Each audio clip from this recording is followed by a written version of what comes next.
Well, I didn't go out this morning. I opened the door at about 5 a.m. and the wind almost jerked the door out of my hand.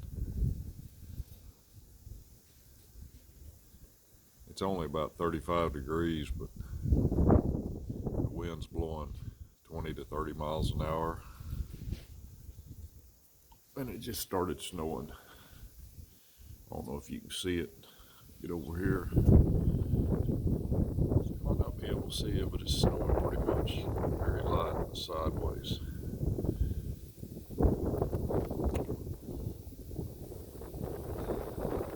So I went back to bed.